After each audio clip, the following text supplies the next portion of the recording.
You're listening to Fancy Ramen, a podcast about video games and other forms of media. I'm Neil.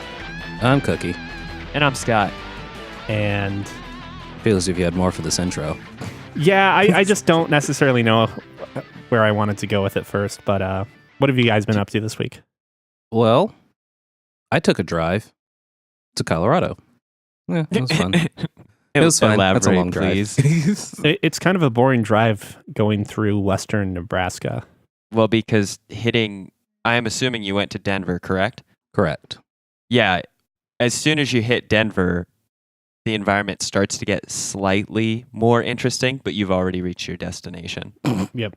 The wind dies down a lot.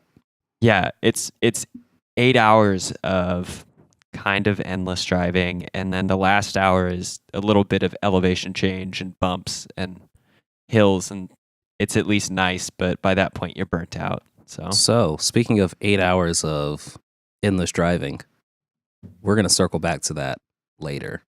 Okay, nice. Sounds good. When I used to go out to Colorado a lot since I have family there, and one of my cousins who is maybe not the most careful driver would make that trip into about 6 hours.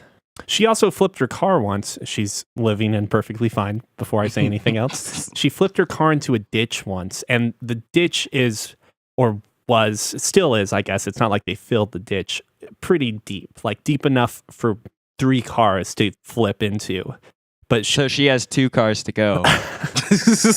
she managed to flip her car onto a pipe, I think, and like this pipe that was running across the ditch prevented her car from plummeting further into the ditch, if I remember correctly. So pretty lucky. I had a friend who flipped her car, and to this day I still don't understand how she did it, because it was just on like a residential street and there didn't seem to be anything that would promote car flipping to it. When you're going 60 miles an hour, taking that 45-degree turn, okay, that's what happens. You mean 90-degree turn? It could be 90 even, yeah.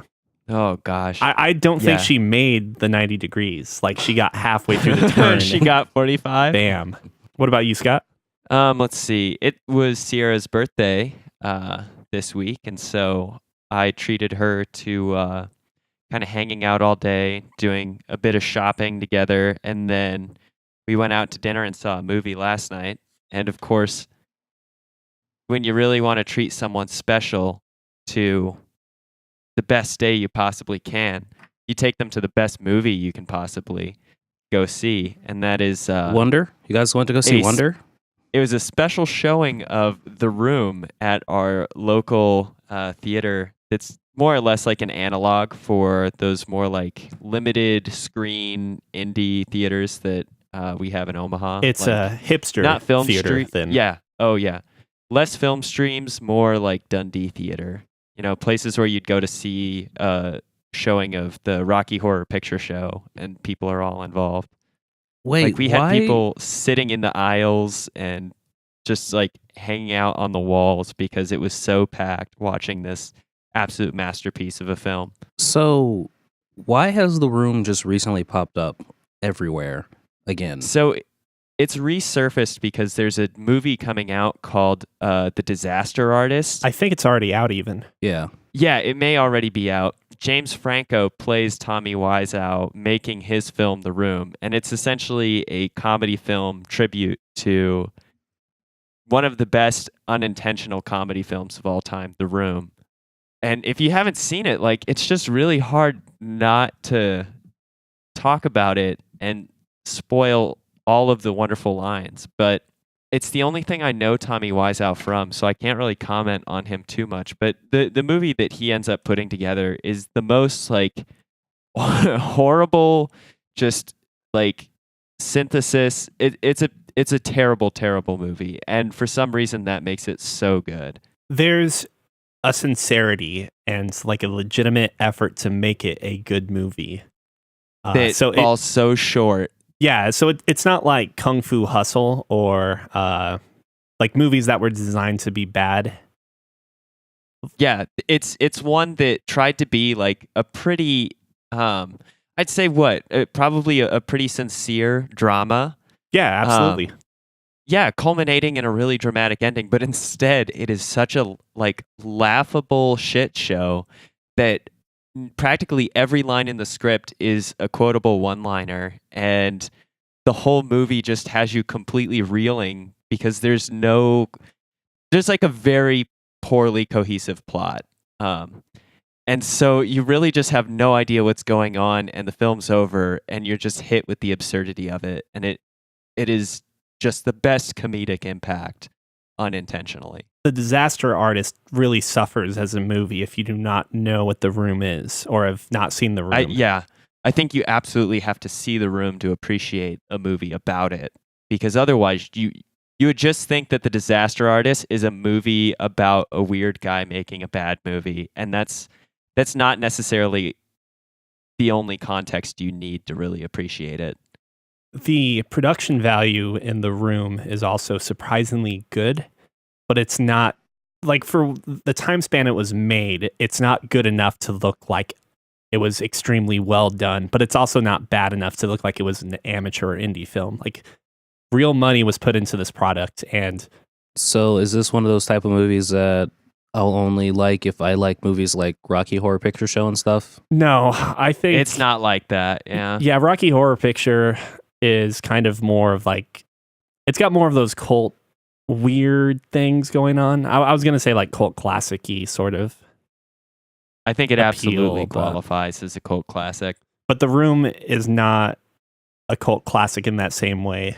Well, a cult classic usually implies underappreciated and like underrated, critically received film. Where yeah, I guess this is not a cult classic, Lynn, because it's not that people that like the movie feel, or it's not that the movie is underappreciated. I think they appreciate that it's not good.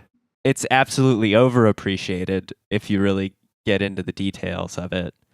But it's so damn good. It's so good, Cookie. It's, I think, worth renting and watching sometime. Just know, the only thing you need to know when you're getting into it is that it's a bad movie. Don't expect any redeeming qualities from it. It was Sierra's first time seeing it when we saw it last night. And she turned to me after maybe only 15 minutes of the movie playing. She's like, I couldn't even fathom it actually being this bad. And I was just like, buckle your seatbelts. It's about to be a wild ride here. So I watched it recently because I plan on seeing the Disaster Artist, which I'm assuming you're going to at some point too. Yeah. Yes, absolutely. This has only like reinvigorated my interest in it. I would say that the one fault that The Room has is that it's not constantly delivering you bad, cheesy lines. Like, there are good durations of time, up to 10 minutes, where nothing is happening and it's boring.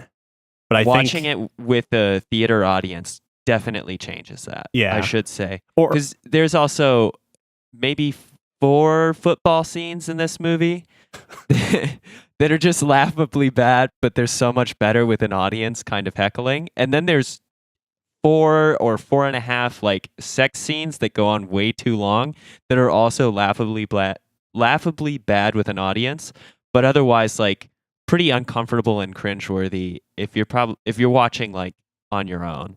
If it's your first time watching, I think you might enjoy just the experience of it, like if you and Lizzie watch it. But I also was having troubles just retaining my focus on the movie since I've seen it a couple times at this point. Speaking of movies that we are planning to go see, Cookie, you've seen one in particular that we'll be talking about later this week. Indeed, I have. That's one of the things we did in Colorado. Is we're like, okay, what are we doing tonight? Like, we keep hearing about these botanical garden lights. That sounds nice. We should go do that. That was sold out. That's sold out for like the next week and a half in Denver. Botanical gardens. The lights, they're really pretty apparently. Couldn't get in. So we're like, well, we're right by this movie theater. Let's try and go see Star Wars. Episode 8.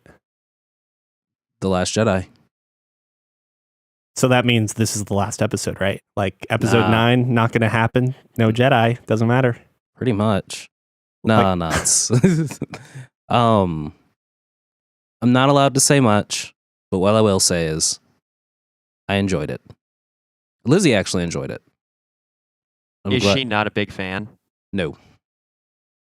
Nope. Not at all. I don't think she's seen the original trilogy. And if so, she probably only saw them once, like a long time ago in a galaxy far, far away. So without spoiling anything, because we will be doing a proper spoiler episode here shortly. And I also haven't even seen episode 7, although I do know of some of the main plot points that happen. You haven't seen episode 7 I have not, at and all. I haven't seen Rogue One, so... Oh, well, you can watch Rogue One on Netflix. It's Episode 7's on Netflix too, I think.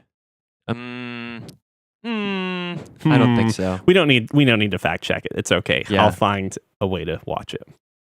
Well, I'm just curious now. More importantly, though, so Carrie Fisher obviously passed away during the production of episode 8. Does she have a big role in this movie as a result of that? She's got a decent sized role, and she actually passed away after she finished filming all of her portions. Oh, really? Okay. So they lucked out there. So there weren't Way any, to hang in there. So were they talking about? So there weren't any. Were they talking about episode 9 where they might have to use CG to introduce her into that movie then, or? I'm thinking so, and I'm thinking they may just like kill her off or something. I don't know what they're planning on doing with her. Well, you know why they trapped Han Solo in whatever the hell. Carbonite. In The Empire Strikes Back.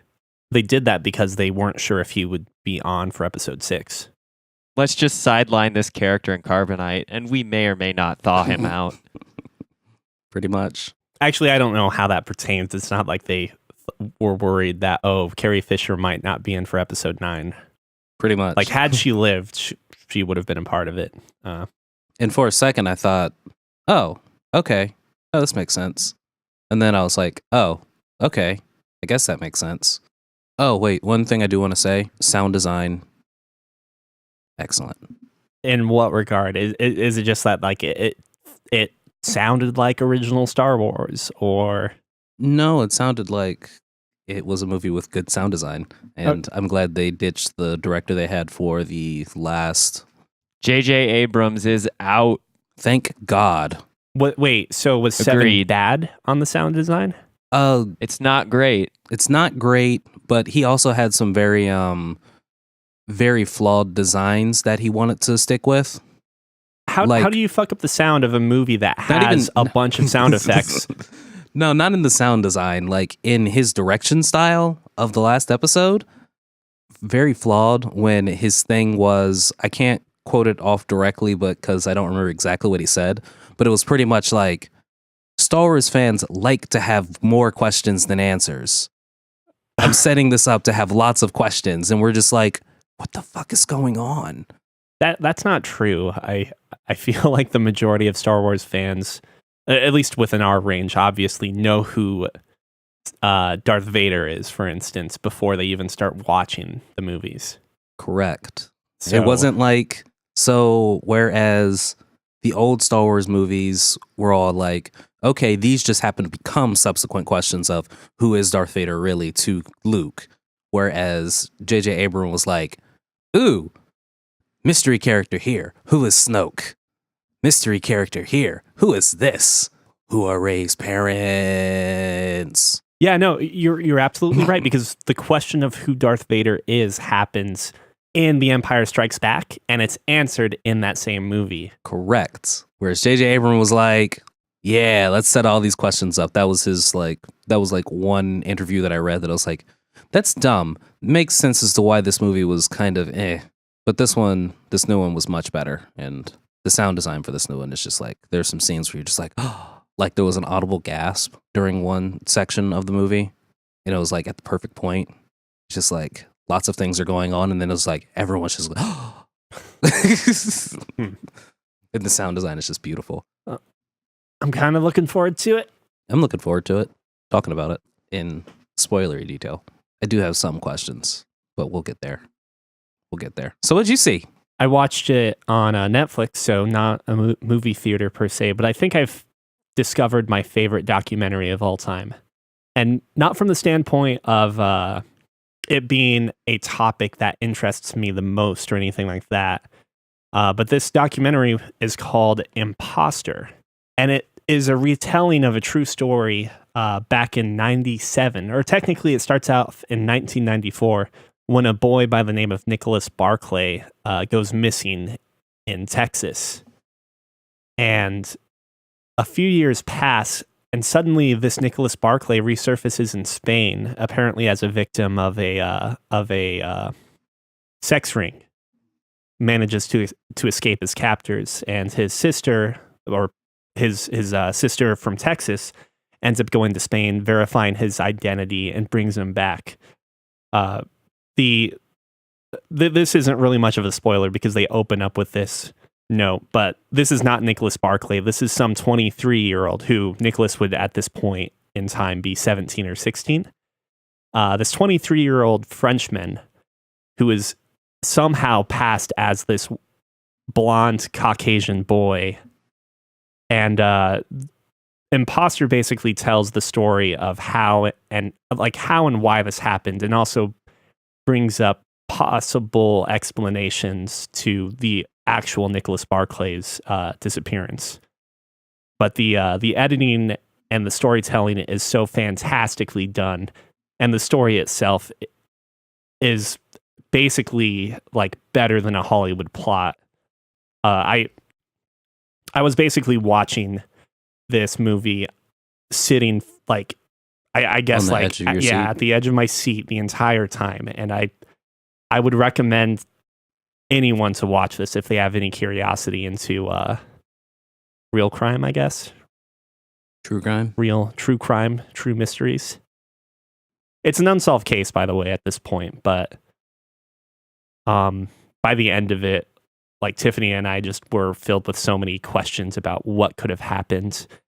And I think we also both, and like part of the movie, I guess you could say, involves the audience being fooled by this serial impersonator. So, or imposter, I guess you could say. So I would recommend watching it. It's about an hour and a half long. Super interesting.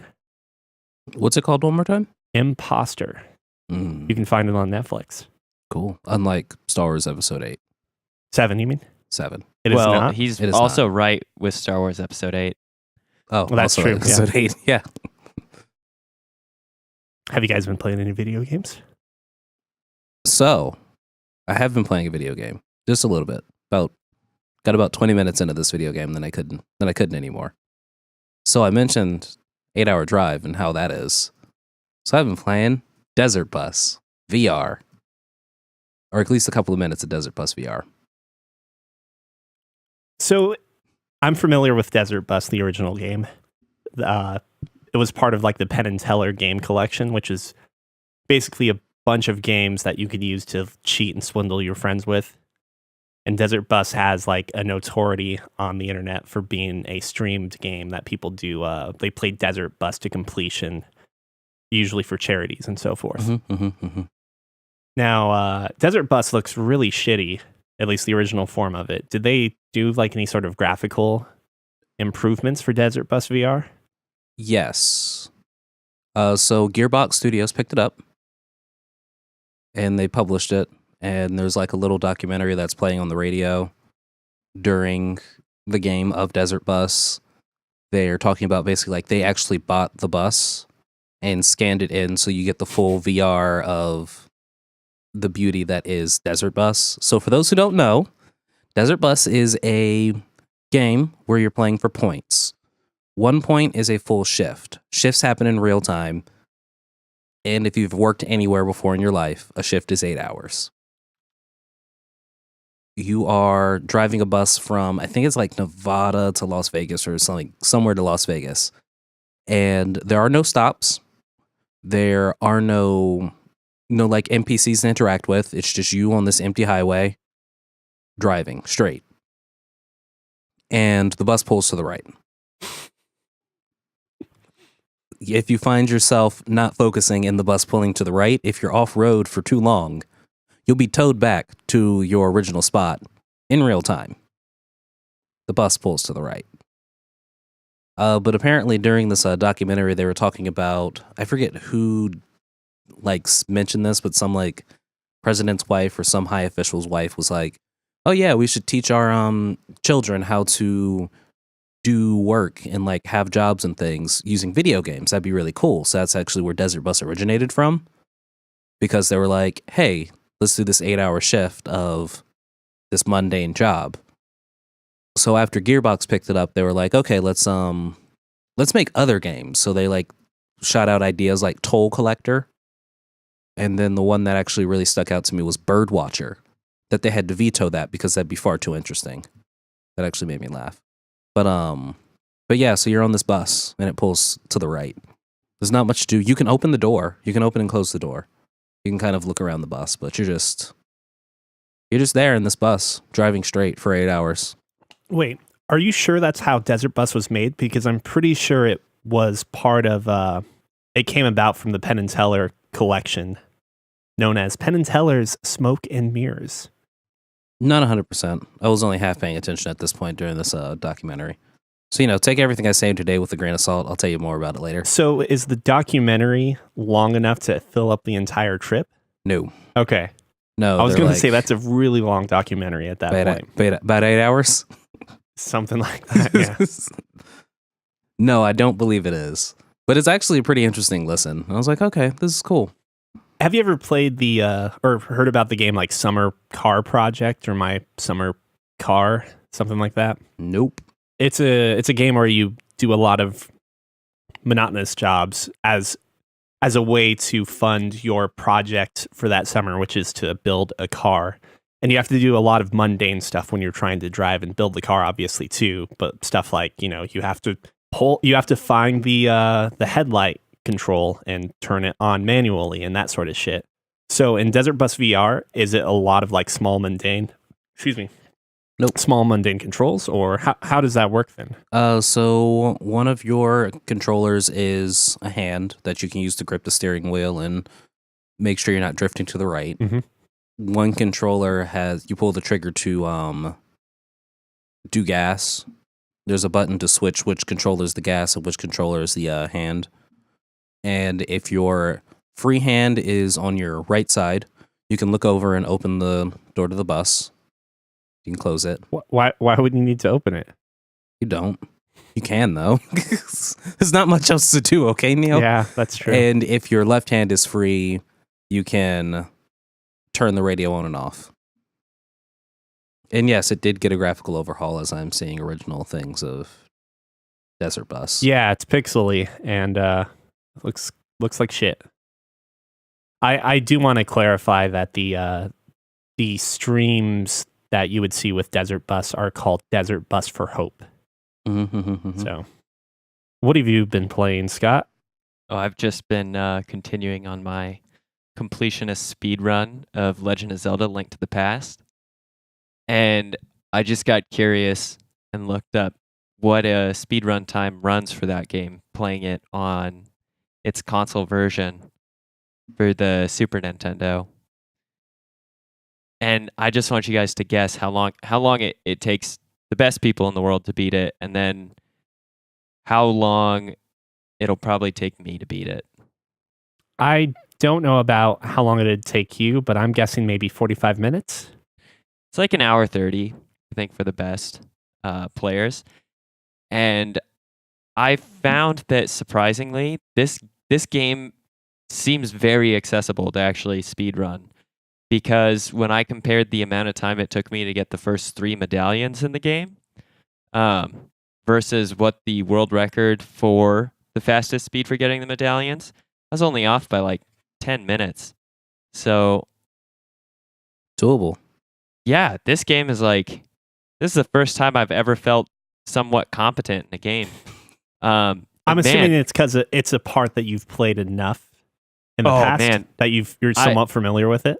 I am very familiar with A Link to the Past. I am tearing through this game. I can probably estimate that each dungeon takes me about, and we're talking about the later dungeons after you get your pendants, probably takes me 20 minutes for most so far. And so I can sit down for an hour and complete like a third of the game, which is really the pace I've been running at.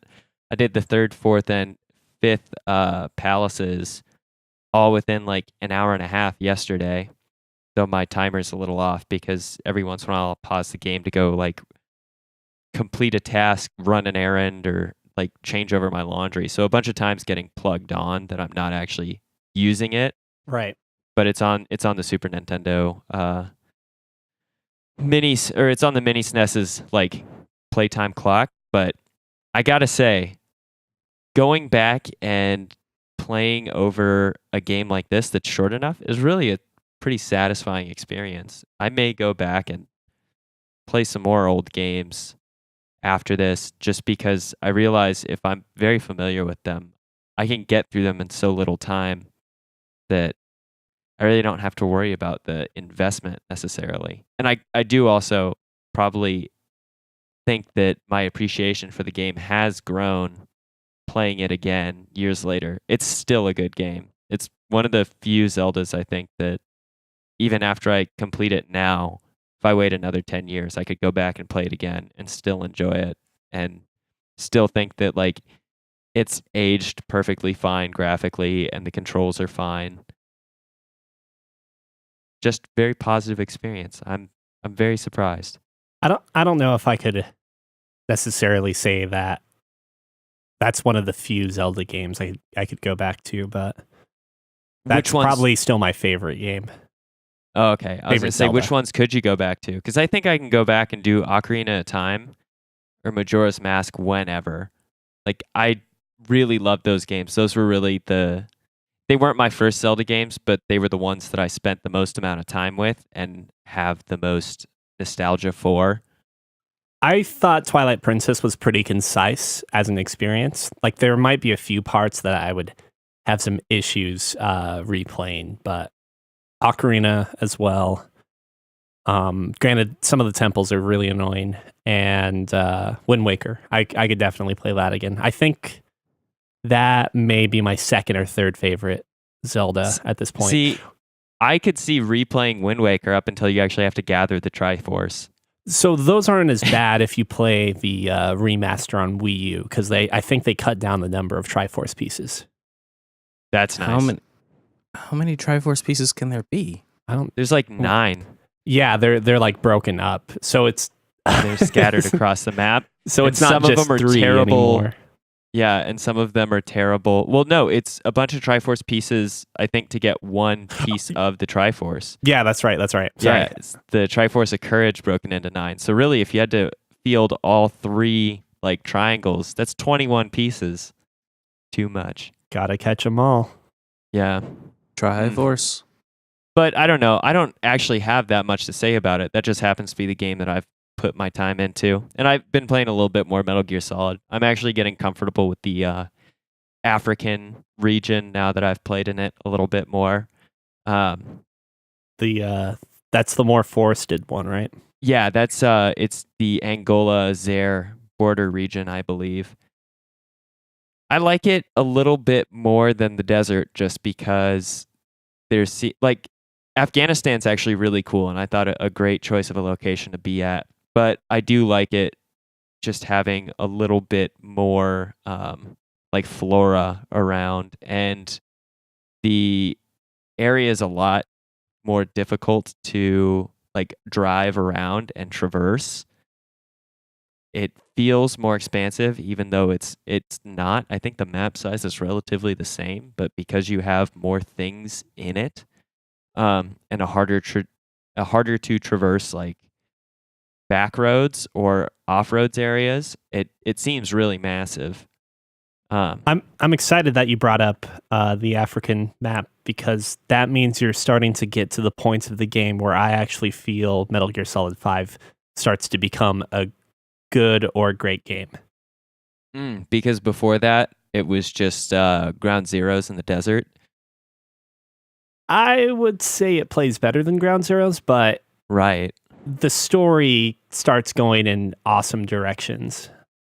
Good to hear. I think I have all my buddies now, and I have enough research completed that I actually have some customizability to what I'm doing. Like, I'm trying to take a more and more non-lethal approach the more my technology develops.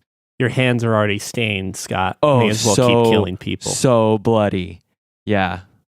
And I've also gotten Oh. a lot more proficient at the game too. I've gotten my first couple of ratings in the A's and S's without having to resort to using. I try not to use any items that will reduce my mission ranking to A for the maximum.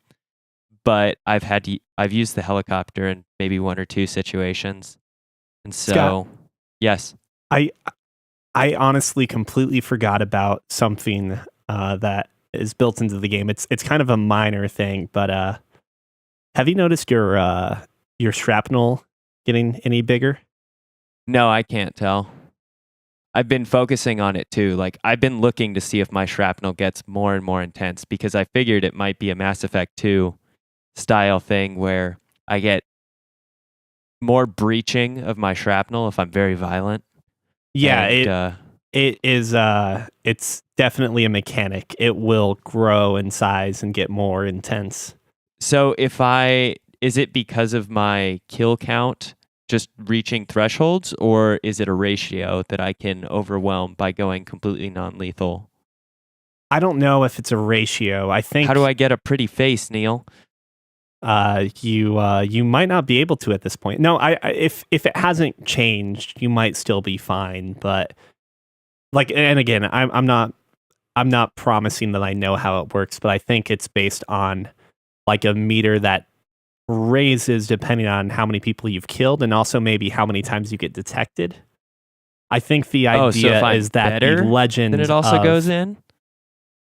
What's that? Are you saying then if I'm better at the game in general, that will also help with reducing my shrapnel? I don't think it reduces, but I mean, we could just look it up real quick. Yeah, it might be worth that because now I'm curious. But also the other issue is I don't want to read anything on a Wikipedia that's going to spoil too much of the ending for me. Yeah, so you don't look at it, but I will look into it. So there are 3 levels.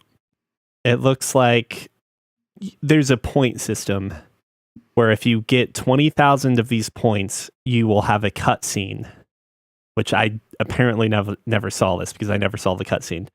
And if you hit 50,000, it will be even more. We'll say the changes are even more permanent.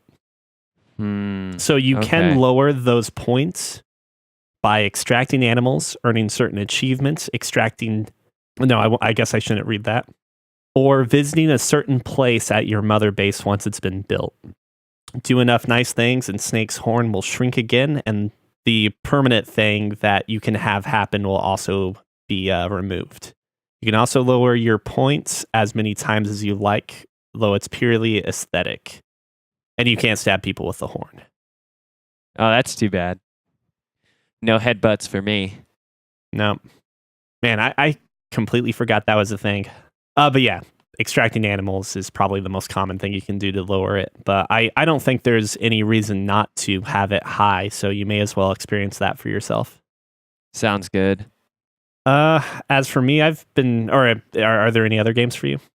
No, that's about it. Those are 2 I've been focusing on. Though I realize I need to really focus on finishing Dishonored 2 before we get to our Game of the Year discussions at the end of the year, because it could be a contender, but I need to beat the game to be sure.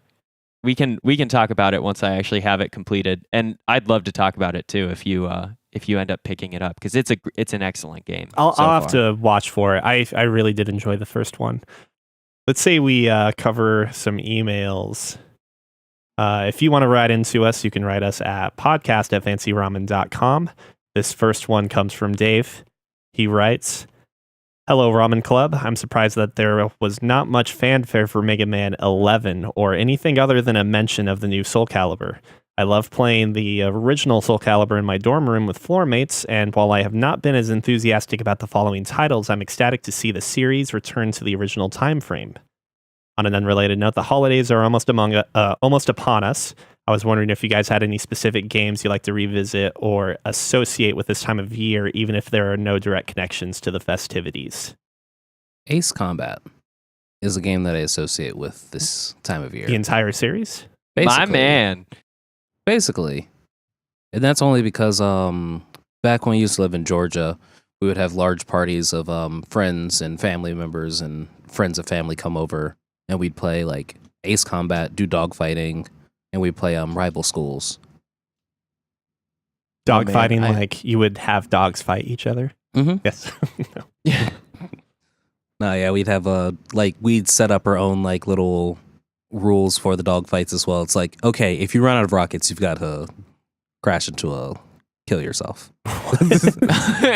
Because no one wants to watch a dog No one's fight good with, enough to use the Gatling gun. no one wants to watch that fight anymore. Oh man, that sounds like so much fun. I would love that.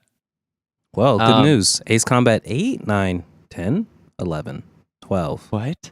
I'm shocked that there are that many games now. The new Ace Combat that's coming out? There's a new Ace Combat coming out, and I wasn't paying attention. Yeah, man, it's going to have PSVR support and everything. That's cool. Now Oh you my can God. vomit at high velocity. Well, this definitely changes one of my responses to another email that we got. Oh, I would also 7's the game that's about to come out. Yeah, 7. I'd also note that I just kind of forgot about Mega Man 11 being announced, or maybe that happened on Monday. I don't really remember. I'm not really big. I didn't really care either way. Yeah, I'm not really big on Mega Man, and like 9 and 10, I think were kind of like retro-y in the way they were made. So when I heard 11 was out, I just kind of thought, oh, but it's actually going to be 3D, so it's like they're doing exactly what Mighty Number 9 did. Mm. And for better or worse, we'll see how that goes for them. Yeah, I also hope we didn't give the impression that we were glossing over Soul Calibur because it's not important. Because I've got some great memories of Soul Calibur 2 and Soul Calibur 4. I used to play a lot of 4 in college, and What was have the one? awesome memories of that game. What was the one that has like Darth Vader and all them? That's 4. Oh yeah, that was a good one. It was a really good one. Link I and his will stupid always bombs. have a soft spot in my heart for that one in particular, even though I really liked Soul Calibur 2. Because I introduced somebody to playing the game who hadn't played a Soul Calibur before, and it turned out that they were just like a complete savant at it, or they hustled me really well. Because I played this person, and after a couple of games of like them just trying to figure out the controls and the idea behind it, I think I consistently lost to them for the rest of my like college career playing against them. Shout out to Drew, you're better than I am. I wish I could have beat you. Nice. I didn't realize Soul Calibur, is this 7 or 6? I don't even remember. It's 6. It's 6. Is actually going to take place during Soul Calibur 1.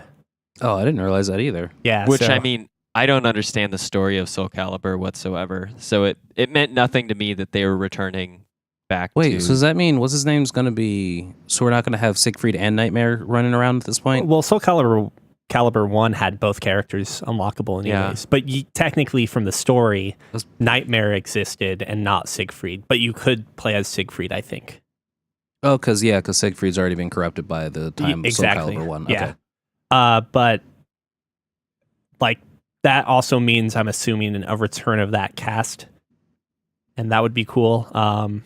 Sophitia is going to be in it, I know for sure. And I don't think I liked any version of Sophitia after her. Like, she has kids and stuff, which are the characters you'd play as in the later Soul Caliburs. You didn't like the later versions of her? You didn't like Mom Bod Sophitia? If it's not Lizard Man or Sophitia, then nope. I was a big fan of Taki and Talim. Taki's the ninja with the unrealistic wetsuit. Funfuns. Yeah.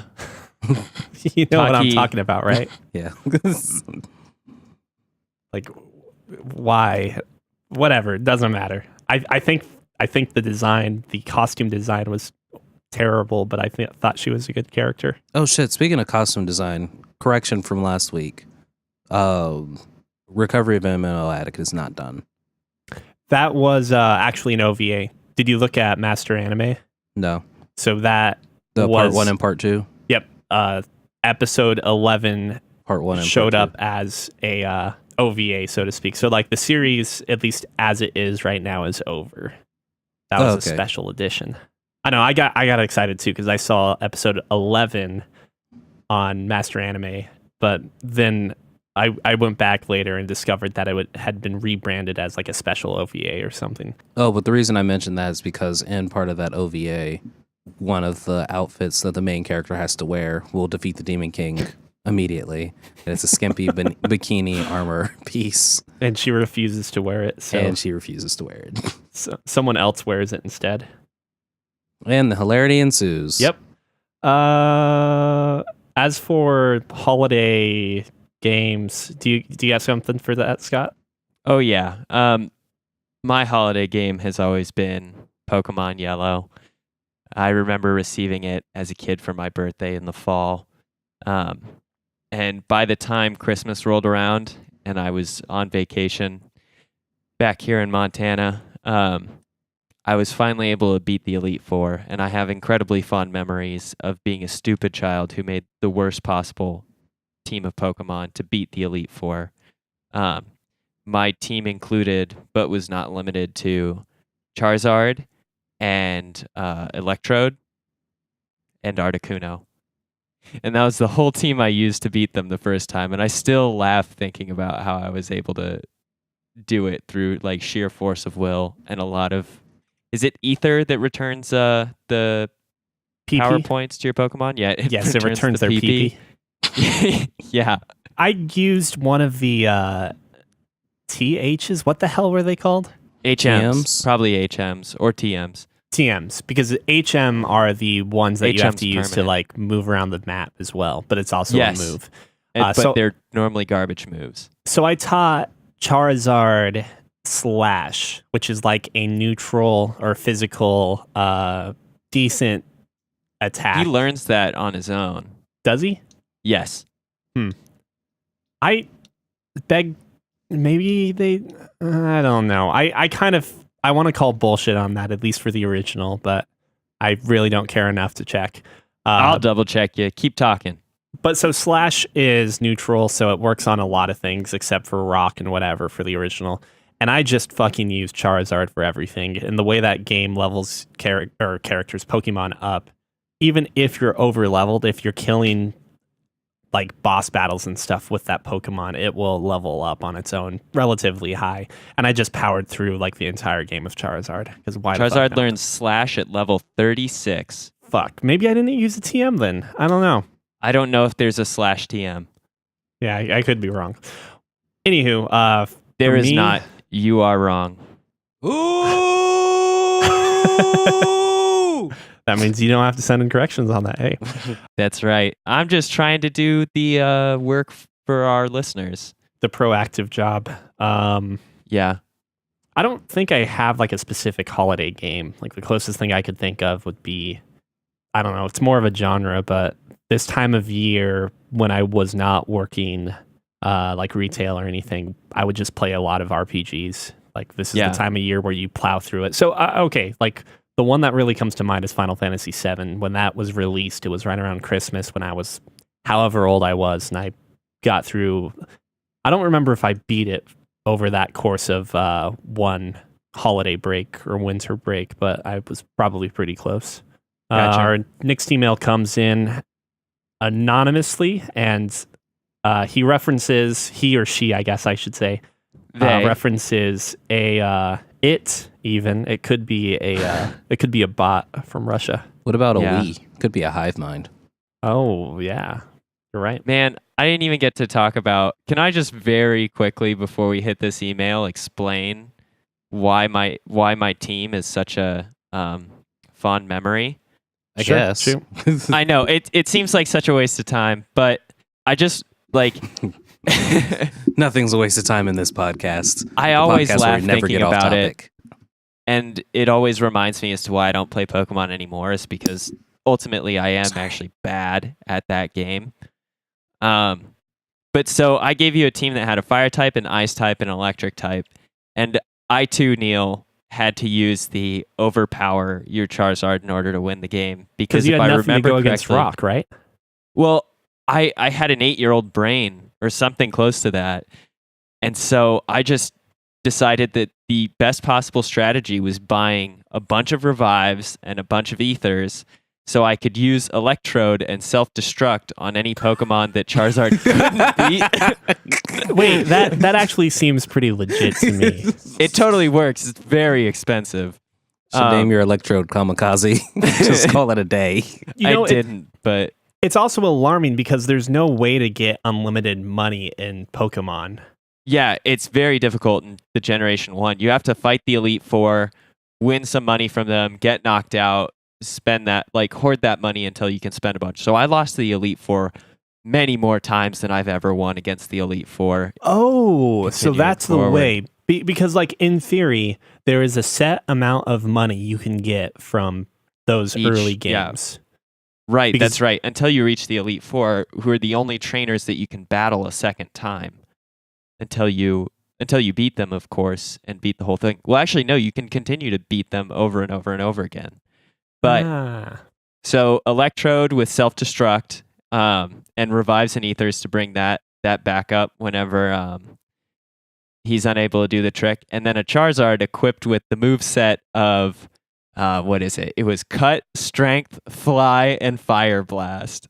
And so, if I remember correctly, it was Fire Blast against Lori or whoever the first ice and water type person is. It was Fire Blast against all the ice types, or like Strength, and then against our rock type guy, Articuno, until Articuno would die, and then Charizard's Strength, doing not very effective damage, and Electrode. Then against Agatha, who has mostly Ghost type, you can't use Electrode at all, who was probably dead 6 or 7 times by then anyway. So I used Fly against her entire team, because it's a flying type move. And then for Lance, I think I'd revive Articuno, and Articuno and Electrode would bring us home, and then just Charizard's overwhelming strength against Gary. Truly the best tactical approach to beating that game possible. I mean, really, my mentality is that the least amount of effort necessary to beat an RPG is probably the best route to go. So, like, yeah, it might have been an expensive route, but once you have the money, you may as well do it, because who's not going to use the Phoenix Down on the undead dragon? Yeah. Well, and the other thing is, too, though, is like I'm a stubborn, dumb child with a lot of time to play a video game over the Christmas break. So the 3 Pokemon I were using, would get defeated in battle, but they'd probably level up quite a bit. So I must have probably raised, I think Charizard was hitting 80 by the time we finally beat the Elite Four. Electrode was in the 60s, and Articuno was somewhere up in the 70s range. So when in doubt, grind it out on those older games. And that's all I have to say about that. And that's all I have to say about that. All right, our next email comes in from Anonymous, or it's an anonymous email. References one that they sent a couple weeks ago. I guess I'll just say, I wrote in a couple weeks ago to answer your question from that email. What Wii U exclusive was I buying it for? Twilight Princess. I do admit to picking up Wind Waker again, but I had that on GameCube before, and fuck playing Breath of the Wild on that. Question: in this era of shameless remakes and remasters, what game or series do you want to see revisited? Who wants to go first? Scott does. Okay, sounds good. I wrote just a quick rapid fire response while I was thinking about what games I want to play, and already Ace Combat was on that list. I had it in order from like the most wanted to that'd be nice, and Ace Combat was on that'd be nice, but that dream's already come true in the short New time Ace of Combat. recording this podcast. So that's great. I love that game. I'm glad that they're revisiting it again. There's always room for at least one good fighter pilot game with sometimes an exceptional storyline and other times not. But I'd love to see some revisiting to Chrono Trigger, Chrono Cross. Wonderful, wonderful games that I could easily play more of. Custom Robo, Jet Set Radio. All 3 of those could use a little bit more time in the spotlight. With the amount that Square Enix seems to shut down Chrono Trigger projects, you would hope they were doing something, but they're definitely not. But they might just like stamping those out. Yeah. I'd agree with you on Chrono Trigger, like the Chrono series in general, that elusive Chrono break, which will never happen, if only it would. I would say Bushido Blade, I would love a remake of that game.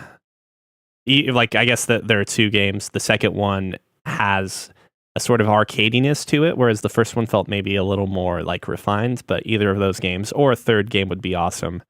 I'd also really enjoy seeing Suikoden, a remake of the second one, or just the series continued. It's probably not going to happen because Konami owns it. Fuck Konami. What about you, Cookie? I think a lot of my dreams are actually coming true. So, like, I was thinking, like, what would I like to replay? I was like, Zone of the Enders would be a good game to replay, but then they announced that last year, so that's coming to PC and PSVR. Another Kojima production too. Mm-hmm. Then Ace Combat, they're redoing that. I would really like another Rival Schools. That'd be nice. Oh yeah, yeah. Rival Schools would be nice. That was fucking awesome. Also, they're redoing 2D Dragon Ball Z fighting game, so that's also nice. You mean like the SNES ones? Mm-hmm. So the new Dragon Ball Z Fighters that's coming out soon. But that's totally not 2D or It's like 2D. the original 2D ones where you could actually, and maybe you can do this, but it seems like that game is more of like your traditional Fido format. Whereas the old SNES ones, I remember you could literally just use your top buttons to like do your runs, if you will. You would just like dart across the opposite end of the screen and just and have like super fly away. and Yeah, have you can't do that in this fireball one. wars constantly. You Like- cannot do that in this one. Man, I miss that. Yeah, I know. Like you'd have to charge up, so it'd just be a game of chicken. I got to make sure I charge up, and that what was it like? B to charge? I don't even remember. I don't remember You, either. you charge up your fireball, then you shoot your fireball, then the other person has to put in their input. If they fuck up, they just get hit by the fireball, or they could try and reflect it or block it. It like that game could have just been a fireball simulator, Man, that'd be nice. a Kamehameha simulator, I guess. I or do whatever. want that version of the game to come back Right? too, actually, now that I'm thinking about it. Also, Quest 64 keeps coming to my head. Yeah, you brought that up before. I should try and emulate that at some point just to see what that was all about. Oh, Yeah. Ogre Battle would also be something I'd love to see in a newer form now, especially now that like I feel like that sort of game format would work perfectly for like a mobile game. Not to say I would want it as a mobile game, but yeah, let's go over some news topics. Like I think it was immediately after we finished recording last week, we got a bunch of extra details about Death Stranding from Kojima himself. I just wanted to quickly go over what the rain in that trailer was doing and what it meant, because I completely missed this, and the underwater sequence. So first and foremost, the rain, if it hit anything unshielded, that person or object, assuming it's organic, I guess, would actually age.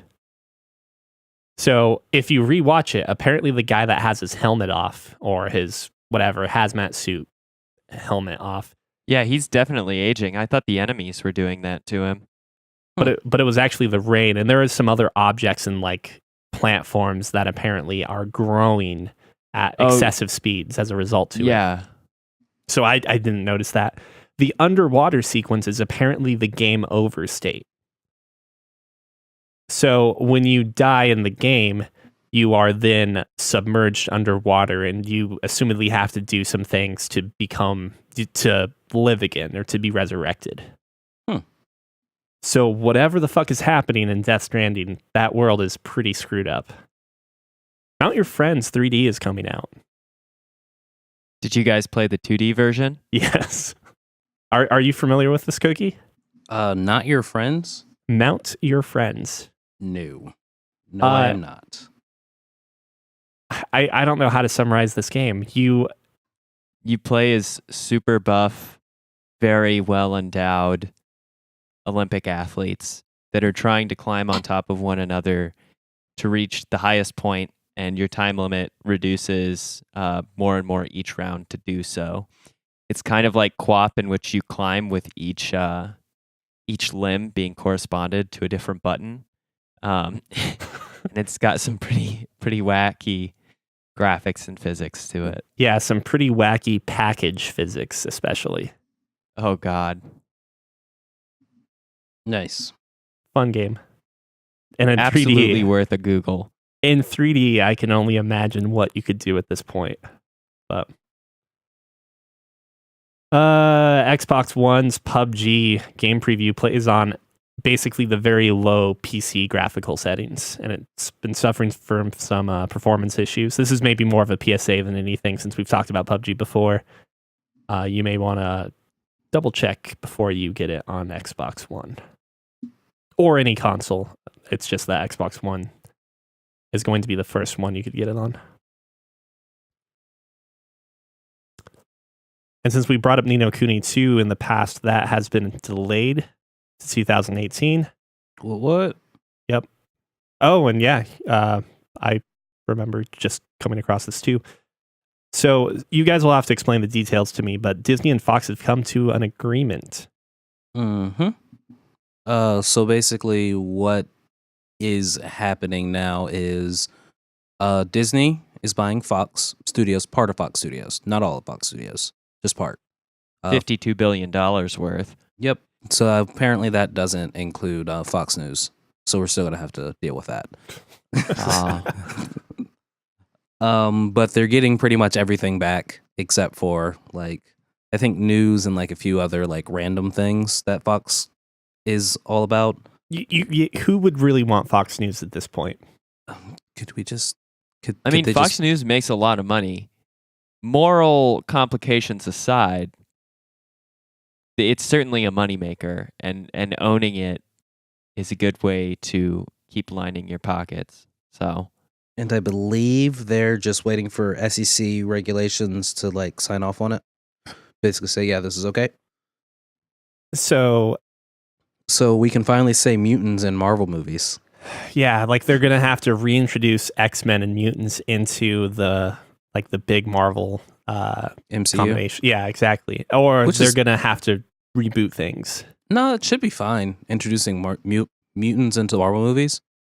Because in the comic series, there are mutants, Inhumans, and just your normal human. But you just got done with the biggest event, or arguably the biggest event like pertaining to mutants.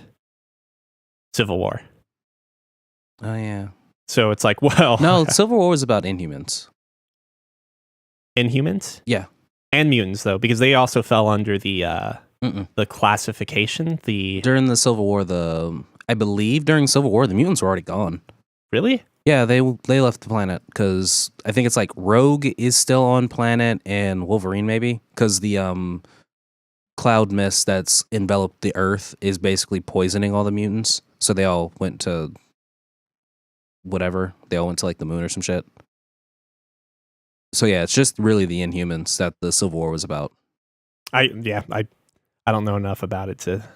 And I might be thinking of Civil War 2. Give me a sec. There were 2 Civil Wars? Yeah, Civil War 2 is also happening.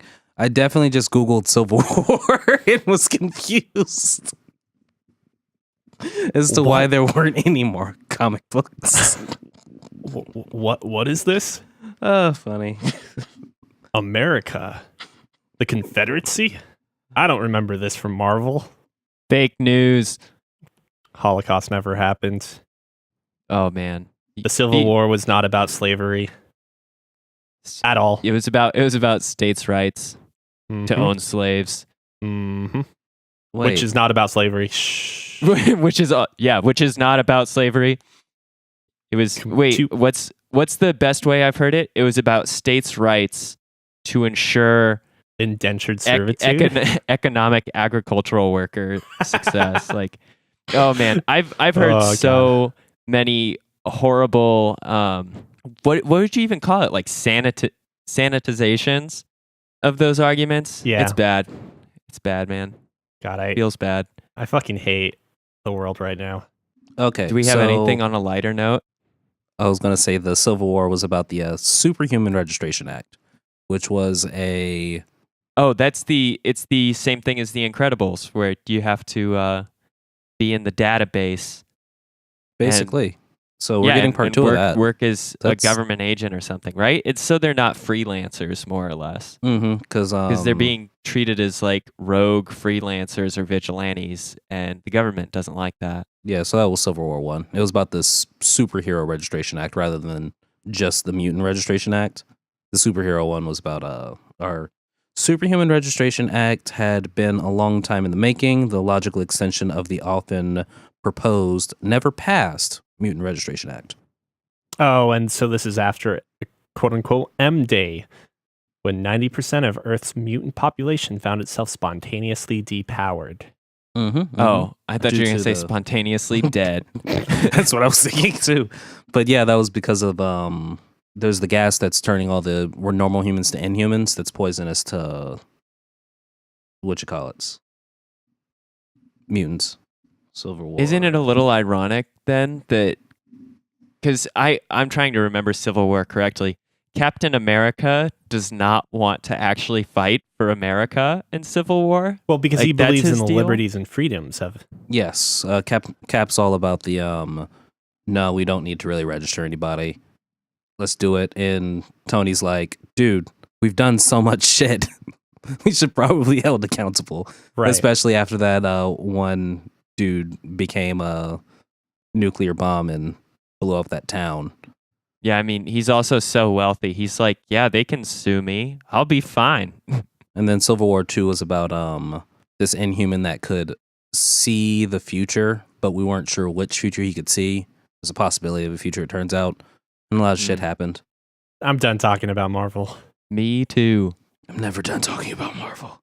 If you have comments, questions, or corrections, if they're about comics, then don't even bother. Yeah, keep it to yourself. Just a warning. I'm not going to read anything on that. You can write into podcast@fancyramen.com. And if you've been enjoying the show, leave a review with us on Apple Podcast.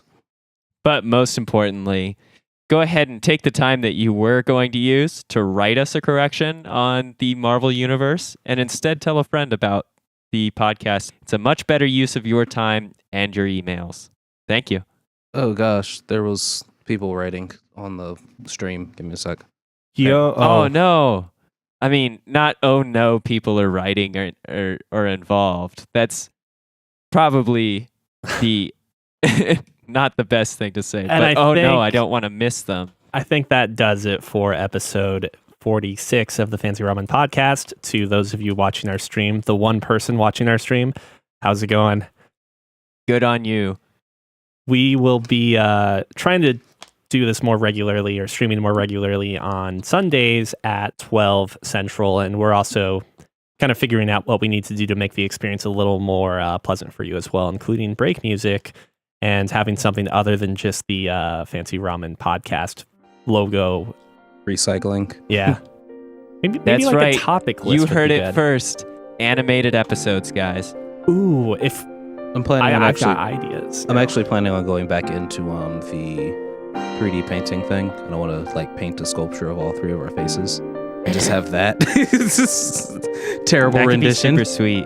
I'm down. Just have scrolling things of happy. Well, as soon as Scott sends us those pictures, it'll be happy Scott, sad Scott. And Oh yeah, I'll need. That's No, right, no, no. I It forgot was about what was it? It was happy Scott, neutral Scott, and disgusted Scott. yes. that. Have a good week, everybody. We'll see you a little later for Star Wars Episode 8's spoiler cast. Thanks for viewing and tuning in for this week's live cast. I think it's going to be broken down into 2 episodes again. No, not this one, since we'll have the spoiler cast. Oh, sweet. Just as a regular. Bam. So, good job showing up. Keep in touch. Thanks for listening. Love you. Bye. Bye.